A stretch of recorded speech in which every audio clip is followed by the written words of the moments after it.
France Maghreb 2. Et l'émission Parler Psychologie, évidemment, avec Wiem Maghrebi qui est avec nous. Elle est avec nous en direct. Et puis je vous rappelle évidemment que si vous voulez rencontrer Wiem Maghrebi, vous pouvez aussi aller sur sa page Facebook, évidemment, et voir un petit peu tout ce qu'elle propose. Vous pourrez en prendre en rendez-vous avec elle sur la page Facebook, donc pour avoir ses coordonnées. Comment ça se passe pour ta page Facebook? Alors c'est Maghrebi Wiem. Ouais, Maghrebi Wiem. M-A-G-H-R-E-B-I. Wiem. O-U-I-E-M. Ah, tout simplement. O-U-I-E-M. Vous aurez toutes les coordonnées, évidemment, donc, sur la page Facebook. Mais pour l'instant, je vous rappelle que vous pouvez nous appeler, évidemment, au standard 0892 23 99 50. On parle du divorce. Comment annoncer le divorce aux enfants.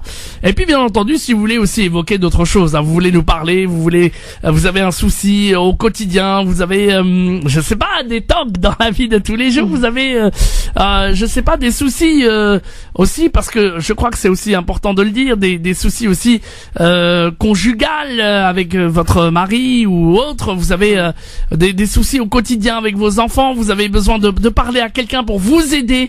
Eh bien, au-delà du thème, évidemment, vous avez la possibilité de nous appeler pour vous écouter.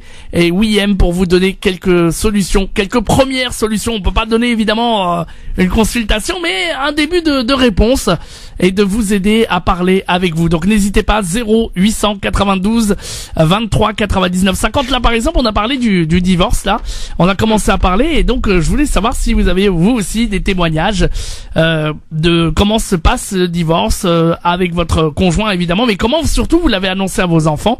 Et comment a-t-il réagi, et si ça s'est bien passé ou plutôt mal passé, et si vous avez aussi besoin d'aide aussi pour cela, eh bien n'hésitez pas aussi, en total anonymat, 0892 23 99 50.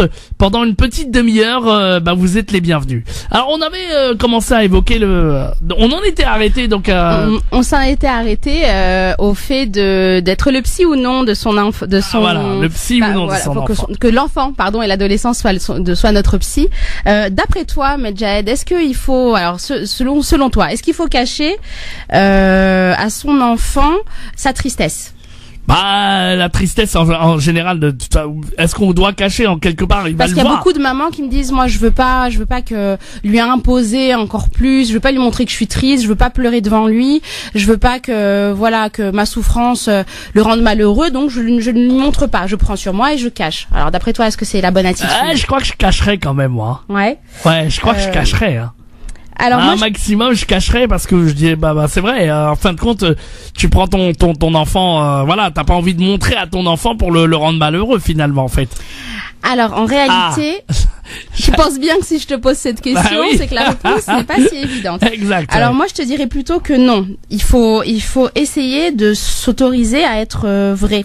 Être vrai devant son enfant, à lui dire que la situation elle est difficile et qu'on a du chagrin. Il y a absolument aucun mal à dire à son enfant qu'on a du chagrin. Malheureusement, fréquemment dans la communauté, sans vouloir stigmatiser arabo-berbéro-musulmane, on stigmatise pas, mais très souvent montrer à l'autre qu'on souffre, ou en tout cas à son enfant, c'est considéré comme de la faiblesse. Moi je dis que il faudrait surtout bien préciser à votre enfant que c'est pas à cause de lui que vous êtes triste. Et il faut pas se confier, comme je l'ai dit, de sorte à ce que votre enfant, il devienne votre psy. Il faut vraiment pas nier sa souffrance devant votre enfant, parce que votre enfant, il la voit bien, votre souffrance, que vous le vouliez ou non.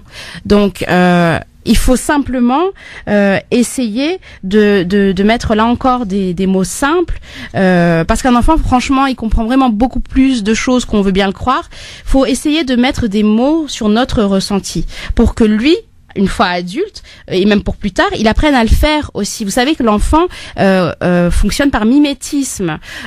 Donc si vous lui laissez percevoir comme si le message subliminal que vous lui faites passer par votre comportement, c'est qu'il est dangereux de s'épancher sur sa douleur, lui, il va intégrer que c'est dangereux psychiquement, que c'est pas bien de montrer à l'autre qu'on est en souffrance. Je vous donne un petit exemple, vous allez comprendre. Rapidement, après on va prendre un auditeur. Voilà, très rapidement. C'est un exemple que j'aime bien donner à mes patientes parce que je trouve que quand même il illustre bien la chose. Quand vous avez papa et maman qui sont en train de se disputer, vous vous disputez avec votre conjoint ou votre conjointe, ça crie, ça hurle, ça s'insulte, voilà, les portes se claquent, etc. Vraiment une grosse dispute. Vous avez votre enfant qui est dans la pièce à côté et qui entend ses parents en train de se disputer. Instinctivement, parce que c'est comme ça, c'est la nature humaine, c'est tout à fait normal, l'enfant se met à avoir peur. Il se met à avoir de l'inquiétude. On se cache. Il se dit qu'est-ce qui se passe. Voilà. Alors pour les enfants les plus téméraires, qui ont peur et qui sont inquiets, pour les plus téméraires, ils vont aller voir le parent. Qu'est-ce qui se passe, papa? Qu'est-ce qui se passe, maman? Qu'est-ce qu'il y a? Ah bah pas moi en tout cas, je vous le dis tout de suite. Moi je me cachais direct. Il y a des enfants, voilà, qui vont avoir ce courage-là d'aller voir le parent, les parents. Et vous avez des parents, trop souvent, qui disent à l'enfant, rien, ça va dans ta chambre, tout où il y a rien. Ah, ouais, d'accord. À ne pas faire. Pourquoi? Parce que l'enfant, avant qu'il vienne dans le salon ou dans la pièce où vous étiez en train de vous disputer, il a eu en lui une crainte, une peur, une inquiétude. Et donc quand vous lui dites il n'y a rien, il se passe rien, va dans ta chambre, en fait, vous lui renvoyez le message que ce qu'il a ressenti, que son émotion, que son affect n'existe pas. Et donc il va retourner dans sa chambre en se disant bah c'est bizarre, alors la peur et l'inquiétude que j'ai eue, en réalité, c'était rien. Et il va se mettre à nier ses propres affects. Il va pas réussir à mettre des mots sur son ressenti. Et plus tard, c'est ce qui crée en lui un sentiment d'étrangeté. C'est ce qui fait que plus tard, ça devient un adulte qui ne sait pas exprimer son émotivité et dire ce qu'il ressent.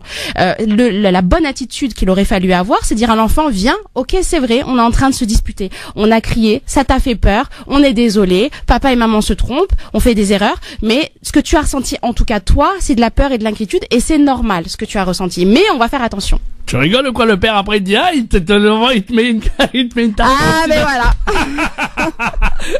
Allez, on va prendre allez, aigle bougique, va dans ta chambre, je veux pas te voir ici. C'est plutôt c'est ça. De quoi je me mêle malheureusement. Voilà, 0892 23 99 50. On va accueillir des auditeurs, on a la priorité à nos auditeurs qui vont t'écouter, qui vont parler avec toi et qui vont te demander beaucoup de conseils. On a Nassima qui est à Paris. Bonjour Nassima. Bonsoir Nassima. Ah, Nassima, bah voilà. Bon, on a perdu Nassima. C'est pas grave, on va prendre d'autres appels. 0892 23 99 50. On va prendre Andrine. Elle est dans la Somme, à Amiens. C'est ça, Andrine? Ah ben oui, alors qu'est-ce que je fais de mon téléphone? Ah voilà, bon c'est pas grave, on a un problème de souci de standard. Rappelez-nous en tout cas, on avait deux auditeurs là. Bon, c'est pas grave. Andrine, Nassima, vous nous repassez un petit coup de fil et les autres aussi, évidemment, vous êtes prioritaires. 0892 23 99 50, étoile et le choix numéro 1. Vous aussi, alors dites-nous comment ça se passe au quotidien avec vos enfants, comment vous avez annoncé le divorce à vos enfants ou autre d'ailleurs, tout thème évidemment est le bienvenu. Vous êtes en direct à la radio avec William Maghrebi pour l'émission Parler Psychologie. Donc on doit pas chasser, on doit expliquer aux enfants comment ça se passe et leur dire la vérité. Alors le plus souvent c'est mieux. Dans l'idéal, c'est comme ça qu'on devrait faire les choses. Maintenant, effectivement, c'est pas évident, hein. Non, c'est pas évident. Mais il y a aussi une autre erreur que font parfois des parents quand ils divorcent. Parfois, malheureusement, bon, c'est comme ça, mais ils critiquent leur conjoint, leur ex-conjoint devant l'enfant. Et ça, je mets vraiment en garde les parents qui nous écoutent contre ça, parce que c'est extrêmement dommageable. Ça peut créer de graves conséquences dans le développement futur de votre enfant, parce qu'en dévalorisant la maman ou en dévalorisant le papa devant lui, sans vous en rendre compte, en fait, ce que vous êtes en train de faire, c'est que vous êtes en train de dévaloriser la moitié de ce que constitue l'enfant. C'est-à-dire que vous êtes en train de dévaloriser la moitié de ce qu'il est. Ce qui fait que son estime de lui va être donc l'amour qu'il a pour lui-même va être considérablement abaissé, et on sait que les personnes qui aiment le plus un enfant, ce sont les parents. Évidemment. Et donc les insultes ou en tout cas les méchancetés qui le blesseront le plus seront celles qui viennent de la part des parents, justement, puisqu'ils sont ceux qui l'aiment le plus.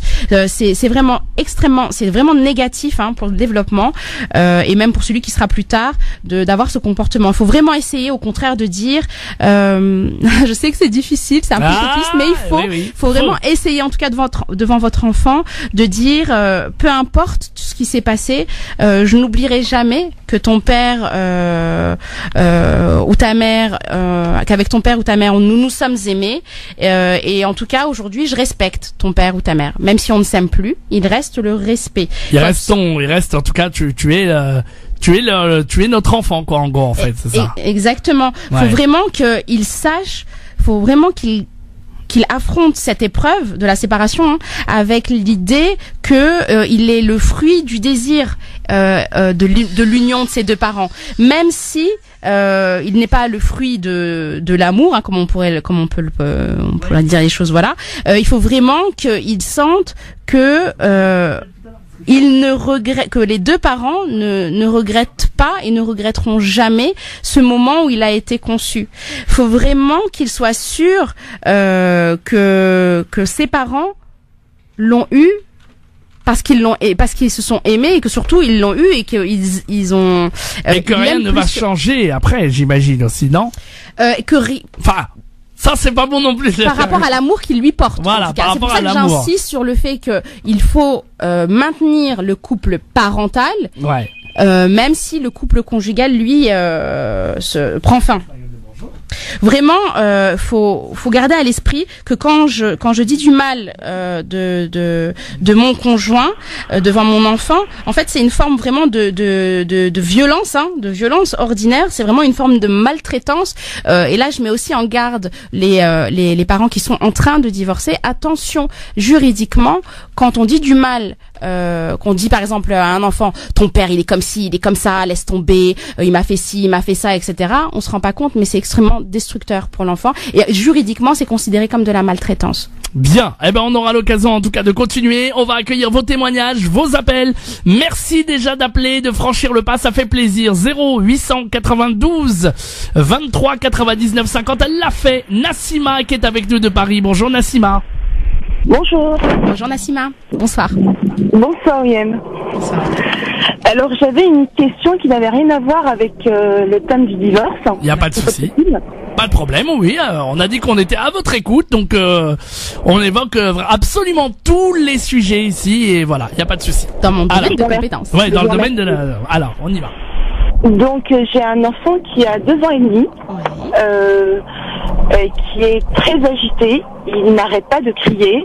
Bon, la journée, parce qu'il a 2 grands frères, un de 17 ans, l'autre de 13 ans, et une sœur de 15 ans. Et la journée, ça se passe plutôt bien parce qu'il est tout seul avec moi, les autres sont à l'école. Mais quand les autres ils rentrent, il voit tout de suite les choses, il crie. Et le plus énervant, entre parenthèses, ce qui m'embête beaucoup, c'est que le soir, en dormant, il refait la même chose. Il crie tout le temps, il dort, je sais pas s'il cauchemarde à cet âge-là ou pas, mais il n'arrête pas de crier, c'est des hurlements, il réveille tout le monde. Je pense que même l'immeuble, tout le monde l'entend. Je sais pas si c'est un problème psychologique qu'il a. Ça, c'est ce qu'on appelle les terreurs nocturnes. Les cris. Donc je sais pas quoi faire. Je ne sais pas du tout quoi faire. D'accord. Donc effectivement, les réveils en criant, c'est ce qu'on appelle les terreurs nocturnes, qui sont plutôt normales à son âge. 2 ans et demi, c'est plutôt fréquent. Normalement, ça devrait être transitoire, ça ne devrait pas durer. Donc depuis combien de temps Là, ça dure depuis 4 mois à peu près. Ah oui, d'accord. Et c'est pas facile à vivre. Ça dure tous les jours. Des fois, je me dis, je vais lui donner une fessée, mais c'est constamment la même chose. C'est-à-dire, il dort 1h30, 2 heures, et c'est des cris, c'est des hurlements carrément. Et je ne sais pas quoi faire. Est-ce qu'il faut aller voir quelqu'un ou je ne sais pas. Alors, en dehors, donc vous m'avez dit en dehors des difficultés d'endormissement, des troubles du sommeil, est-ce qu'il y a d'autres troubles du comportement? Est-ce qu'il y a d'autres choses qui... Dans vous la avez journée, parlé du trouble de l'attention? Quand il fait quelque chose ou quand il fait une crise, je dis non, je lui dis non, il se calme. Avec ses frères aussi, ça se passe plutôt bien, mais c'est surtout le soir qui est très difficile à gérer. D'accord. On sent une maman qui est très attristée d'ailleurs par rapport à ce Est-ce qu'il y a eu quelque chose ces derniers temps qui aurait pu perturber la continuité normale de sa vie? Est-ce que tout va bien? Vous êtes en couple? Non, ça va bien, ça se passe plutôt bien. C'est-à-dire les frères et la sœur sont très gentils avec lui. Au contraire, ils s'occupent beaucoup de lui. Le papa, c'est pareil, mais ça m'inquiète beaucoup. Moi, je sais pas quoi faire, je sais pas comment réagir. Et voilà, s'il fallait voir quelqu'un, s'il fallait lui donner un somnifère pour dormir. Bon, moi personnellement, je suis pas spécialement pour la prise en charge médicamenteuse. C'est pas ce que je préconise. Maintenant, est-ce que donc dans la journée, vous m'avez dit que tout va bien, il arrive à se concentrer? Oui, il arrive à se concentrer. Il n'est pas encore scolarisé, hein, on est d'accord. Oui, tout à fait. D'accord. Est-ce qu'il présente des colères ou des crises d'opposition? Oui. Mais alors, des fois, ça marche parce que des fois, j'essaie de lui parler très gentiment, je lui explique les choses et ça passe. Des fois, ça marche pas, mais je le punis, je lui dis non, tu te calmes et tu viens me voir. Bon, il pleure un petit peu, il crie un petit moment et puis après, il vient, il me dit, je suis calmé. Mais le soir, je sais pas quoi faire. C'est-à-dire, il faut lui donner une fessée pour qu'il dorme ou j'essaie de le prendre dans les bras, je le remets, mais quand il faut le faire 10 fois par soir, c'est... Non, absolument pas. Les cris, ou en tout cas, ou les fessées, c'est absolument pas ce qui est le plus efficace. Le plus efficace, c'est de poser des interdits clairs. Maintenant, effectivement... Alors, est-ce qu'il dort avec vous ou est-ce qu'il a sa chambre? Oui, il dort dans la chambre. Non, il dort avec moi. D'accord, donc avec vous et le papa. Oui, tout à fait. D'accord. Moi je suis pas forcément contre le cododo, mais il faut comprendre pourquoi on a instauré ça et puis il faut vraiment que ça rentre dans un projet éducatif. Donc moi, je vous conseillerais effectivement, c'est vrai que entre 2 et 3 ans, lorsqu'un enfant présente des colères et des crises d'opposition qui deviennent difficiles à supporter pour la famille, quand ça devient vraiment handicapant, c'est vrai que et en tout cas également des terreurs nocturnes, j'aurais plutôt tendance à vous orienter vers un thérapeute pour essayer de comprendre qu'est-ce qui se joue. Pourquoi votre enfant n'obéit pas? Pourquoi il défie votre autorité? Essayez de comprendre quel conflit se joue en fait pour lui. Donc peut-être ne pas trop hésiter très longtemps à aller voir un pédopsychiatre. D'accord. Je pense, ou même un psychologue, c'est pas grave. Les terreurs nocturnes depuis 4 mois, c'est quand même un peu. Alors comment il s'alimente? Comment il mange? Il mange plutôt bien, il est très très calme à table. Il mange avec les autres, c'est-à-dire j'essaie de le mettre avec ses frères et sa sœur pour qu'il dîne avec eux ou il déjeune avec eux. Ou il le fait plutôt bien, il le fait très bien même. D'accord. Au niveau du langage, vous ne voyez pas de... Il n'y a aucun problème, il parle très très bien en son âge. Il parle très bien.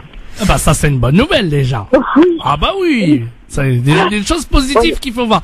Dans un premier temps, premier conseil, qu'est-ce qu'on pourrait lui donner comme conseil pour essayer de... c'est-à-dire que là, au vu de ce que... J'ai oublié votre prénom, excusez-moi. Nassima. Là, au vu de ce que vous... Donc vous me dites qu'il parle très bien. Est-ce qu'il est propre? Il parle très très bien. Oui, il est propre. Il a été propre à quel âge? 18 mois. À 18 mois. Oui. D'accord.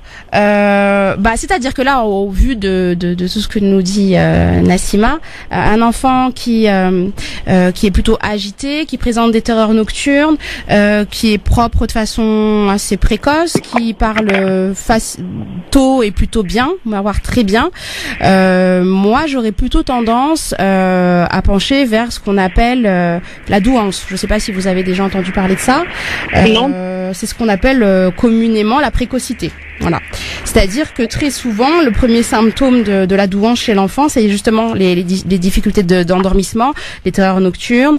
Voilà. Là, ce que vous me dites, moi, j'aurais plutôt tendance à penser à ça, c'est-à-dire une précocité. Maintenant, effectivement, il est encore petit. L'idéal, ce serait vraiment qu'il puisse être vu dans pas trop longtemps par un psychologue. Comme ça, il pourra éventuellement, il pourra être déjà observé par un psychologue, essayer d'avoir un peu plus de recueil d'anamnèse, un peu plus d'informations sur ce qui se joue dans la famille, voir si c'est vraiment de l'ordre du relationnel ou non, si tout va bien dans la famille, et essayer de explorer peut-être au niveau du cognitif, au niveau intellectuel, vérifier s'il y aurait pas une précocité, ce qui peut expliquer peut-être ces petits troubles du comportement. Est-ce que lorsque vous lui donnez une activité comme le dessin ou je sais pas un puzzle, est-ce qu'il reste plus de 5 minutes, on va dire, concentré, ou est-ce que c'est impossible pour lui? Je suis avec lui, il reste assez longtemps. C'est-à-dire, il faut que je sois avec lui, il faut que je reste avec lui. Sinon, après, il cherche à faire autre chose. Si je lui donne, par exemple, des coloriages et je dis de jouer tout seul, il reste 5 minutes et après, il cherche autre chose. Mais quand c'est avec moi, il prend le temps qu'il faut. Vous avez déjà vu comment il dessine les bonhommes? Est-ce qu'il a déjà dessiné des bonhommes devant? Il dessine très bien les bonhommes. Alors comment il les fait? Avec une tête, un tronc, des bras, des jambes? Il fait une tête, il fait des bras, il fait des jambes, oui. Ouais, à 2 ans et demi, c'est très précoce. À 2 ans et demi, c'est plutôt l'enfant aura plutôt tendance à faire une forme du type tétard. Donc moi je vous conseille vraiment, n'attendez pas trop longtemps, amenez pour juste faire le point, pour être aussi rassuré, pour comprendre vraiment ce qui se joue et que le psychologue ou le thérapeute le pédopsychiatre puisse vous donner des clés pour gérer les situations de crise. Mais moi c'est plutôt le conseil que je vous donnerais. Est-ce que c'est pour elle, pour la rassurer un peu, c'est pas très grave, non, puisque moi franchement, si j'ai plutôt tendance à pencher vers la douance, le haut potentiel. Donc, et bien entendu que ce n'est pas grave, au contraire. Ouais. Au contraire, c'est plutôt une bonne nouvelle qu'il soit mûr, votre enfant. Ouais. Oui, et quand c'est fréquent, c'est pas évident. Oui, mais c'est pas facile à vivre parce que les enfants qui présentent une douance ont tendance à faire des caprices, à faire des crises de colère, et beaucoup jouer sur l'affectivité. Donc ça, oui, c'est fatigant à force. Donc, Écoutez, je vous remercie infiniment, mais j'essaierai de voir quelqu'un pour. Oui, il n'y a pas de problème. Sinon, vous pouvez aller sur la page de Facebook de Wiem Maghrebi. Je peux vous orienter. Et elle pourra vous aider, il n'y a pas de souci. Oui, super, mais écoutez, merci beaucoup. Voilà, il n'y a pas de problème. Merci de nous avoir passé un petit coup de fil et de nous avoir fait confiance pour cette première. Merci, à bientôt. Parler psychologie, évidemment, avec Wiem Maghrebi, notre psychologue musulmane, évidemment, pour tous, et on tient à le préciser ici sur France Maghreb 2. Eh bien, n'hésitez pas en tout cas à parler de vos cas, parler de vos difficultés. 0892 23 99 50.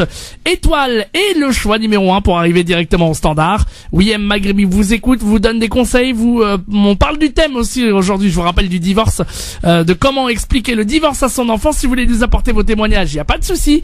Et puis vous aussi, vous avez des cas à nous soumettre, comme cette auditrice qui nous a appelé pour son enfant.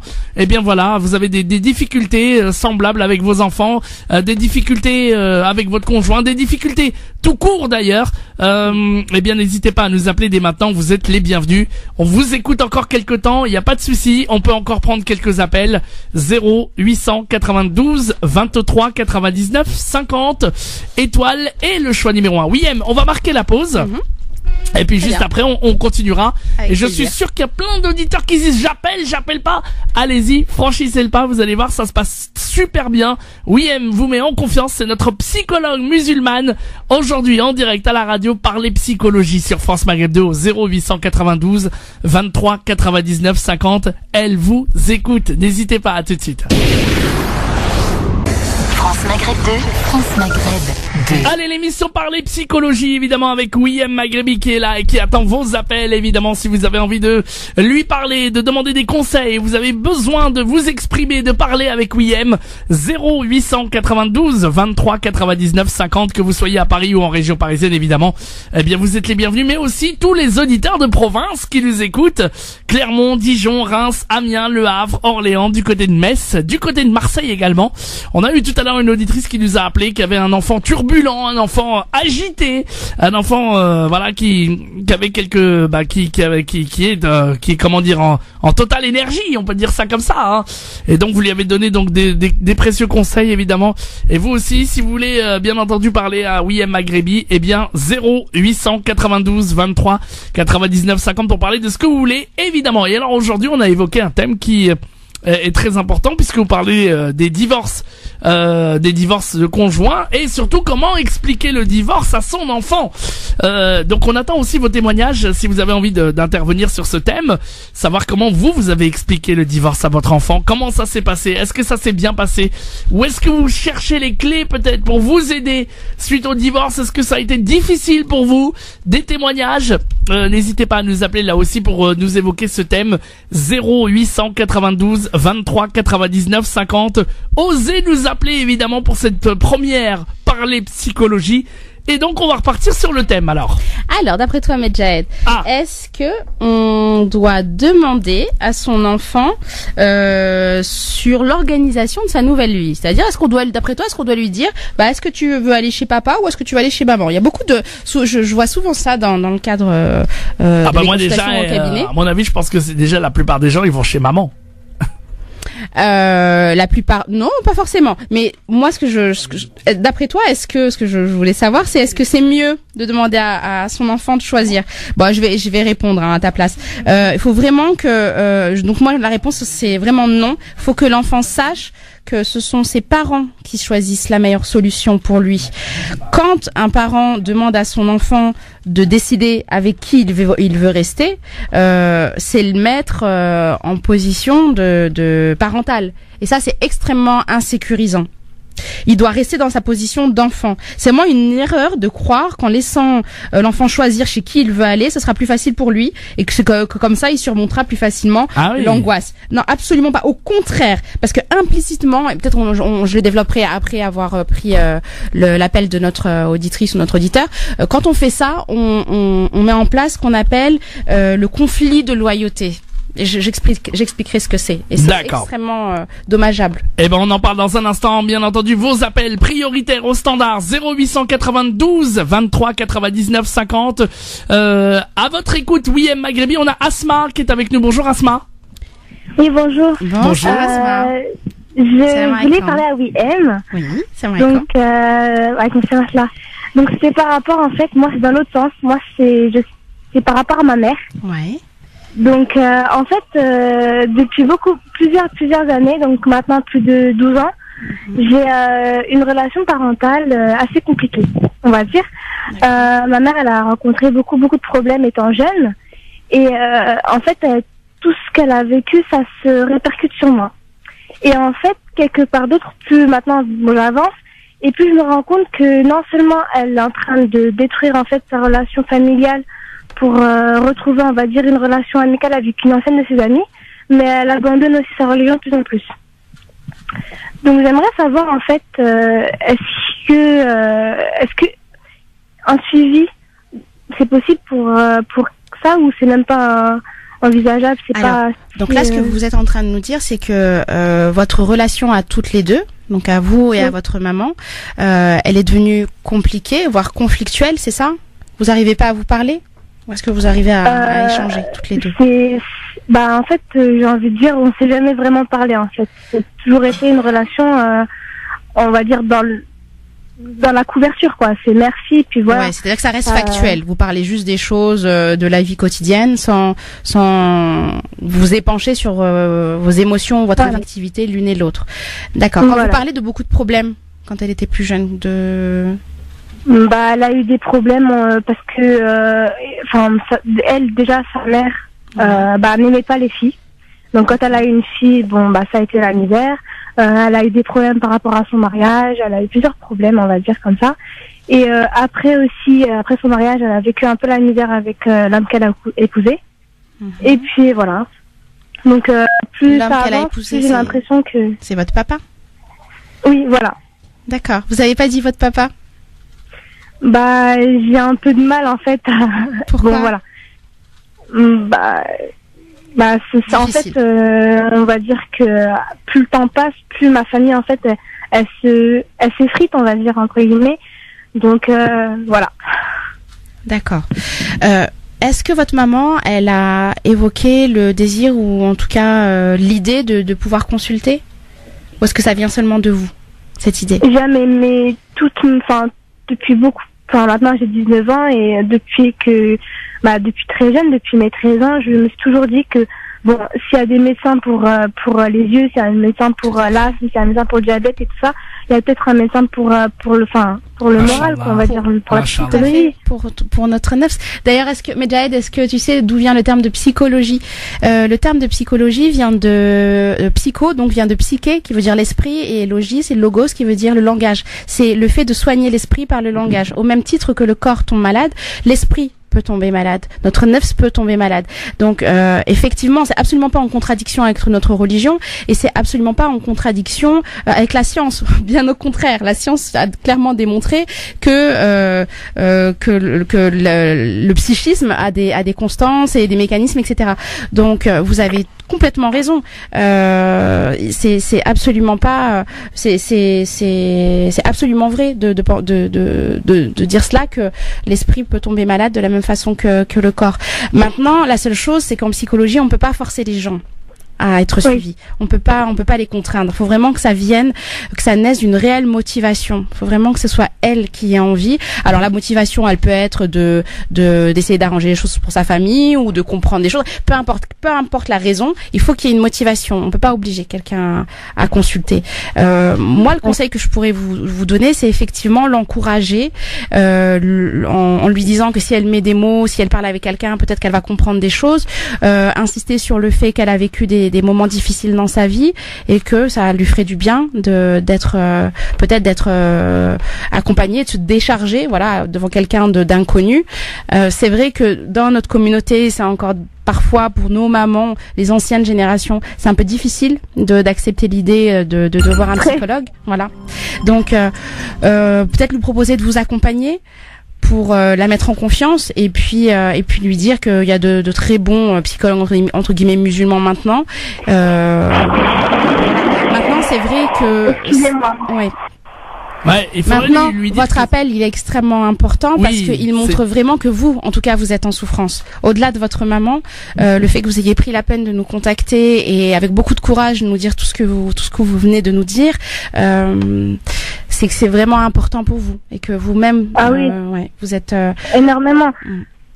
Parce que plus j'avance, en fait, plus on se rend compte qu'il y a un soutien derrière qui est pas là. Plus j'ai vécu des bris, enfin des cassages dans ma famille qui m'ont laissé des plaies et j'ai encore du mal dans ma vie tous les jours à... Est-ce que vous avez l'impression que à certains moments dans votre vie vous étiez devenu le parent de votre maman? Ah oui, énormément. Il y a eu un moment où en fait j'étais le parent et l'adolescent. En fait, quand je rentrais à la maison, elle était sur l'ordinateur, au téléphone avec ses copines. La maison était dans un état pas possible. Les plus petits, moi je suis l'aînée, donc les plus petits ils étaient, on va dire des fois les petits ils étaient oubliés à l'école, des fois il y avait des moments où à 18-17 ans je rentrais à la maison et je devais tout gérer en fait. Ce qui a fait que vous avez peut-être grandi trop vite. Donc finalement, moi, le conseil que j'aurais plutôt tendance à vous donner, c'est si vous avez toujours porté à bout de bras votre famille, si c'est vous qui très souvent aviez le rôle de parent, si souvent c'était vous qui deviez gérer des choses que vous n'aviez pas à gérer à votre âge, le conseil que je pourrais vous donner, c'est aujourd'hui, pensez à vous. Malheureusement. Faites des doigts pour votre maman pour qu'elle aille mieux et que les choses s'arrangent. Voilà, je n'oublie jamais. Ma mère, c'est votre maman, bien entendu. Voilà, vous l'aimerez toujours. L'amour d'une mère, il est incroyable, il est sans limite. Et je dirais même que l'amour d'un enfant pour son parent est incroyable et sans limite. Un parent, peu importe ce qu'il peut faire vivre à son enfant, aimera toujours son parent. quoi qu'il arrive. J'ai des cas en consultation d'enfants qui sont vraiment maltraités, malmenés par leurs parents et qui vous disent clairement qu'ils les aiment et qu'ils les aimeront toujours. Ça c'est indéfectible, c'est un lien sacré. Donc alors voilà, vous nous appelez pour nous dire que vous aimeriez trouver une solution pour votre maman. Il n'y a pas de souci. Vous nous appelez. Vous nous appelez pour nous dire que vous avez besoin de conseils pour votre maman. Moi, je vous dirais que le premier conseil que je vous donnerais, c'est de prendre soin de vous d'abord. Bah, j'ai essayé, mais de toute façon. Et vous pensez que si vous pensez que si vous allez lui dire, vous lui dites maman, voilà, on va aller toutes les deux voir quelqu'un pour parler, ça pourrait ça veut dire, elle voudrait ou pas d'après vous? Bah, le problème, c'est qu'elle est pas consciente de son mal-être. En fait, elle le sait, mais elle a un ego qui lui permet pas, en fait, d'assumer, en fait, tout simplement. Comment dire, pour elle, c'est toujours les autres qui sont fautifs. Et quand elle me dit à moi d'aller consulter, je sais très bien que c'est en fait, c'est à elle qu'elle parle, en fait. Alors, juste quelques petites questions. Est-ce qu'elle a été maltraitante vis-à-vis de vous, verbalement? Déjà. Verbalement, physiquement aussi. Pendant longtemps. D'accord. Pendant longtemps. Moi, aujourd'hui, j'ai grandi, c'est plus la même chose, mais on ne dit pas, la fessée quand on était petit ou la gifle. Non, on parle vraiment à l'âge. Ou la punition. Voilà. Je parle de beaucoup plus loin et je parle verbalement. Il y a eu des actes et des faits qui moi, ils m'ont fait du mal, mais au jour d'aujourd'hui, bon, j'essaie d'effacer, j'essaie de prendre sur moi, mais comment dire, si moi je passe à autre chose, je sais que ma mère, elle restera dans ce point-là. Et j'ai pas envie qu'elle reste dans ce mal-être-là, en fait. Est-ce que c'est une personne empathique, c'est-à-dire est-ce que quand vous n'êtes pas bien, lorsque vous pleurez, lorsque vous êtes fatigué, elle s'en rend compte, elle vous console? Franchement. À sa manière, on va dire. Non, on va dire à sa manière. C'est si elle a vu que je suis dans un mal et que je me sens pas bien, ou que je suis dépassée par le travail ou autre, elle va essayer de me mettre un coup de pression pour me demander de me relever, mais sinon elle va pas me dire oh ma pauvre, ma fille, ça non. Alors, je vous encourage et je vous invite. J'ai pas toutes les informations à ma disposition, mais simplement pour essayer, pour que vous puissiez un petit peu approfondir votre réflexion et que vous puissiez peut-être avoir une première piste. Je vous conseille de lire ou de vous informer sur la psychologie des enfants de pervers narcissiques. C'est un terme qui est extrêmement à la mode en ce moment. C'est très utilisé, tout le monde en parle sans réellement savoir ce que c'est. Puis très souvent, on oublie aussi que le pervers narcissique, c'est pas que dans le couple, c'est aussi dans le cadre du travail, c'est aussi dans le cadre enfant-parent. Donc moi, je vous conseille peut-être d'essayer de lire un peu ce qui est dit sur ce sujet-là et de regarder ce que c'est que la psychologie d'un parent toxique. Il faudrait voir ce que c'est qu'un parent toxique également. On va voir surtout si on peut vous donner les coordonnées de William Maghrebi pour essayer de vous aider, d'accord? Et merci beaucoup, avec plaisir. Sinon, vous avez Facebook? Oui. Eh ben, vous allez sur sa page Facebook. Alors, rappelez-nous la page Facebook pour rentrer en contact avec vous, William. Alors, c'est Maghrebi William, Maghrebi, William, Ouiem, Maghrebi William, psychologue musulmane. Voilà, Maghrebi William, psychologue musulmane, vous allez avoir tous les coordonnées et vous allez pouvoir l'appeler en lui disant que vous êtes passé à la radio, elle vous aidera, Inch'Allah, d'accord? Avec plaisir, Inch'Allah. Merci beaucoup. C'est moi qui vous remercie de votre appel. À bientôt. Et ben voilà, beaucoup de gens qui parlent, beaucoup de gens qui ont envie de savoir. Ben voilà, vous aussi, vous avez envie de parler de vos parents, vous avez envie d'évoquer plein de choses, évidemment. Le thème d'aujourd'hui, évidemment. Bon, alors on n'a pas tous les thèmes sont évoqués, évidemment. C'est allô, donc à votre écoute, parler psychologie avec William Maghrebi. Malheureusement, on va pas avoir le temps d'aller plus loin, malheureusement. Bon, on va vous laisser quand même conclure cette émission, William, et puis surtout. Vous vouliez parler d'un poème vite fait, c'est ça? Peut-être que ça sera un petit peu trop long. C'est pas grave, une autre fois, Inch'Allah. Je voulais également proposer des lectures, mais je vais les mettre sur ma page Facebook, donc nos auditeurs pourront tout retrouver. Simplement, alors juste pour conclure... Déjà, moi je voulais dire vraiment que déjà pour une première, c'est vraiment bien. Hein, ça se passe super bien. On est très content de vous avoir pour cette émission. Parler psychologie, ça parle à plein de monde. C'est déjà plein d'auditeurs qui vont vous parler de plus en plus nombreux et qui sont là. et qui sont très contents de pouvoir avoir une psychologue musulmane pour les écouter. Donc n'hésitez pas en tout cas. Donc voilà. Voilà, je voulais juste aussi en quelques mots très rapidement conclure en disant que vraiment pour limiter les dégâts au moment du divorce, je conseille de dire la vérité aux enfants et surtout ne jamais demander à un enfant de donner son avis sur la situation et encore moins de prendre parti pour son père ou sa mère. C'est vraiment important de parler avec lui, de verbaliser, de l'aider à verbaliser ce qu'il vit parce que il est en train de vivre un deuil. Il est en train de vivre un deuil, le terme est fort mais c'est la réalité. Il est en train de faire le deuil de la famille qu'il espérait ou qu'il voulait. Je pense vraiment que il faut absolument donner tous les moyens à votre enfant d'exprimer ce qu'il ressent. La parole de l'enfant dans la situation de conflit parental, elle est souvent brimée, souvent aliénée. Donc c'est vraiment important qu'il puisse trouver un tiers neutre, un médiateur, quelqu'un à qui il peut dire tout ce qu'il ressent en étant sûr qu'il ne sera pas jugé. Simplement aussi, Medjahed, si tu me le permets, oui. Je voudrais simplement dire donc à nos auditeurs que la semaine prochaine, Inch'Allah, j'essaierai de parler du burn-out parental. On ne le connaît pas, c'est vraiment quelque chose dont on entend très peu parler. Mais voilà, le burn-out parental, c'est au même titre que dans le burn-out dans le cadre du travail. Il y a des fois des parents qui sont juste à bout et qui sont en pleine dépression parce qu'ils n'arrivent plus à s'occuper de leurs enfants. Ah oui, très bien, très beau sujet. Donc voilà. Le burn-out parental la semaine prochaine. Très bien. D'ailleurs, j'en profite pour faire dire un petit salut et dire toute mon admiration et surtout un grand bravo à toutes ces mamans qui vivent seules, de leur dire que je suis extrêmement admirative devant vous parce que vous portez à bout de bras vos familles. Vous êtes pour moi des Amazones, des gladiatrices, des combattantes. Donc franchement, courage, patience, continuez. Je voudrais également souhaiter à tous les enfants de pouvoir trouver leur équilibre personnel et leur stabilité. Et puis je finis avec ça, Medjahed, si tu me le permets. Je voulais vraiment, avant de vous quitter, passer un petit message. Je voudrais remercier en premier lieu Tarek Mami et Ahmed Benabla. Je voudrais vraiment les remercier de m'avoir fait confiance et de nous avoir offert cet espace de temps et de parole d'une heure pour évoquer vraiment des thèmes qui vous intéressent, qui parlent de vous, de votre vie, de vos souffrances, de vos inquiétudes à la lumière de la psychologie. Je voulais également tout particulièrement remercier Inda Djeridi et Yasser Malek pour leur soutien indéfectible. Je passe également un grand salam plein d'affection et d'amitié à notre charismatique Christophe Frotte avec qui je serai demain pour le grand forum. Je passe également un salam à Virginie, à Aude, à Hakim, à Badr, Samira, à Youyou et à ma chère maman que j'aime énormément. Et puis aussi à nos auditeurs quand même qui enfin, rappelé, je voulais faire un grand merci, je voulais passer un grand merci effectivement à nos auditeurs et puis surtout rappelé pour une première et puis surtout super, à celui sans qui cette émission ne serait pas possible. Non. C'est l'incontournable et unique Medjahed.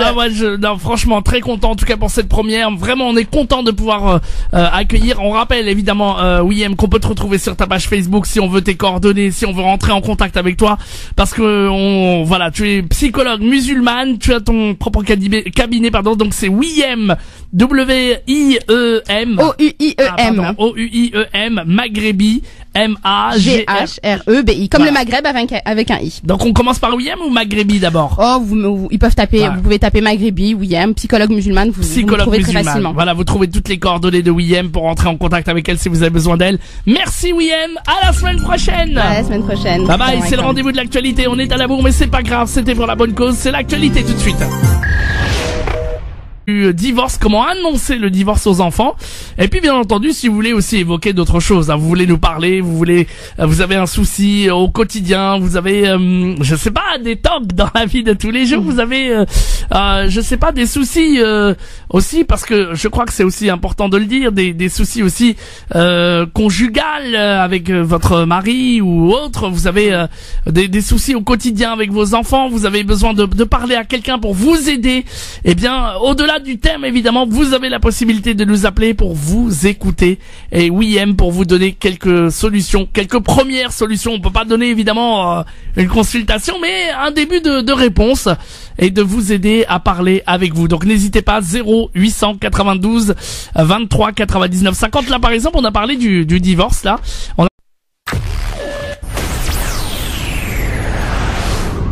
France Maghreb 2, France Maghreb 2. Et l'émission Parler Psychologie, évidemment, avec Wiem Maghrebi qui est avec nous. Elle est avec nous en direct. Et puis je vous rappelle évidemment que si vous voulez rencontrer Wiem Maghrebi, vous pouvez aussi aller sur sa page Facebook. Sur sa page Facebook évidemment, et voir un petit peu tout ce qu'elle propose. Vous pourrez en prendre un rendez-vous avec elle sur la page Facebook, donc pour avoir ses coordonnées. Comment ça se passe pour ta page Facebook? Alors c'est Maghrebi Wiem. Ouais, Maghrebi Wiem. M-A-G-H-R-E-B-I. Wiem. O-U-I-E-M. Ah, tout simplement. O-U-I-E-M. Vous aurez toutes les coordonnées, évidemment, donc, sur la page Facebook. Mais pour l'instant, je vous rappelle que vous pouvez nous appeler, évidemment, au standard 0892 23 99 50. On parle du difficile et qu'on a du chagrin. Il y a absolument aucun mal à dire à son enfant qu'on a du chagrin. Malheureusement, fréquemment dans la communauté, sans vouloir stigmatiser arabo-berbéro-musulmane, on ne stigmatise pas, mais très souvent, montrer à l'autre qu'on souffre, ou en tout cas à son enfant, c'est considéré comme de la faiblesse. Moi, je dis que il faudrait surtout bien préciser à votre enfant que c'est pas à cause de lui que vous êtes triste. Et il faut pas se confier, comme je l'ai dit, de sorte à ce que votre enfant, il devienne votre psy. Il faut vraiment pas nier sa souffrance devant votre enfant, parce que votre enfant, il la voit bien, votre souffrance, que vous le vouliez ou non. Donc il faut simplement essayer de mettre là encore des mots simples.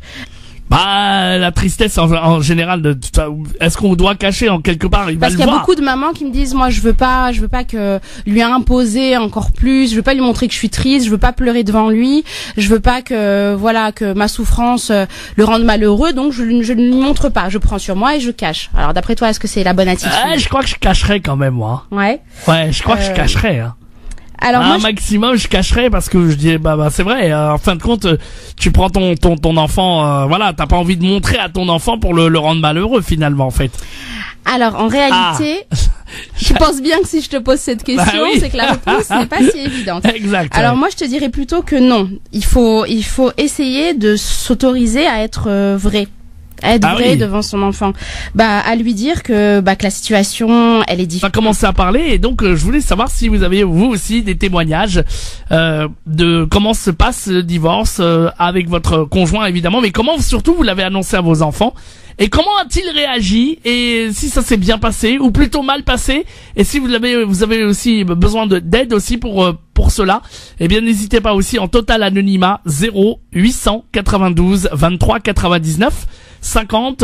Pendant une petite demi-heure, vous êtes les bienvenus. Alors on avait commencé à évoquer on en était arrêté donc on s'en était arrêté au fait d'être le psy ou non de son enfant, le psy ou non de son enfant. Que l'enfant, et l'adolescent soit notre psy. D'après toi, Medjahed, est-ce qu'il faut, alors selon toi, est-ce qu'il faut cacher à son enfant sa tristesse?